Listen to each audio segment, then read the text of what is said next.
আসসালামু আলাইকুম, সবাই কেমন আছেন? আজকে আমি চলে আসছি আমার রান্নাঘরে। আজকে আমি একদম প্লেন সাদা পোলাও রান্না করব। কথা না বাড়িয়ে কাজ শুরু করে দিই। প্রথমে দিয়ে দিচ্ছি এই যে ঘি। আমি 3 চামচ ঘি দিচ্ছি, যেহেতু আমার 2 পট চাল। সবার সাথেই থাকুন। হ্যালো বন্ধুরা, এখন দিয়ে দিচ্ছি আমি দারচিনি আর এলাচ। এই যে দারচিনি আর এলাচ দেখেন। এখন আমি ভেজে নিচ্ছি সুন্দর করে চালটাকে। আপনারা সবাই আমার সাথেই থাকুন।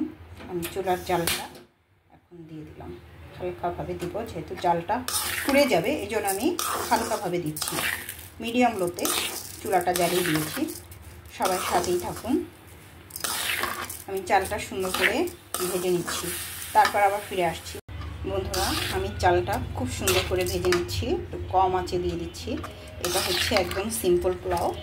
আপনি রোস্টের সাথে খেতে পারবেন, তারপরে আপনি নর্মাল যে ঝালঝালার চিকেন রান্না করেন সেটার সাথেও আপনি খেতে পারবেন অনেক সুন্দর করে, অনেক মজা লাগে।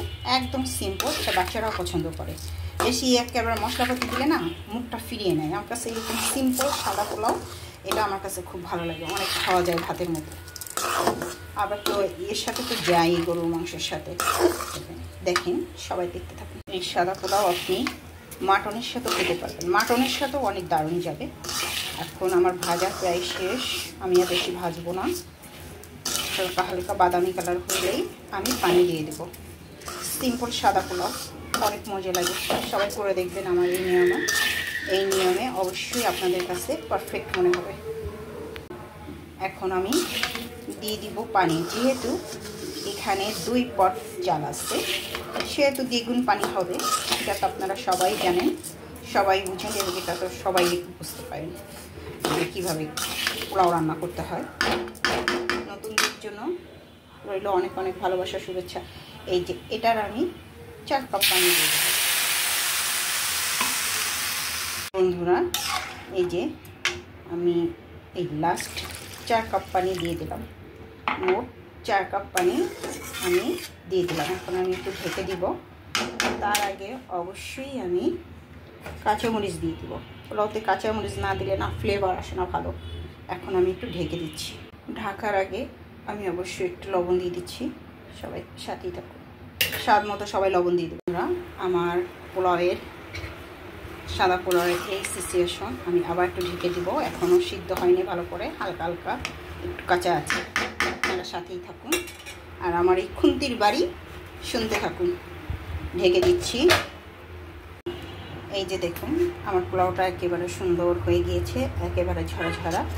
এই যে দেখেন, একেবারে সুন্দর ছড়া ছড়া হয়ে গিয়েছে। এখন আমি নামিয়ে নেব পোলাওটাকে। সাদা পোলাও, সিম্পল পোলাও, কিন্তু খেতে কী দারুণ লাগে। আমি একটু ব্রেস্তা দিয়ে দিচ্ছি। অবশ্য আমি পেঁয়াজ ব্রেস্তা আমার অত ভালো লাগে না খেতে, তো ও দিয়ে দিলাম হালকা। না হলে সবাই বলবে যে রান্না করতেই পারি না হয়তো, কিন্তু আমার পেঁয়াজ ব্রেস্তা অতটা ভালো লাগে না।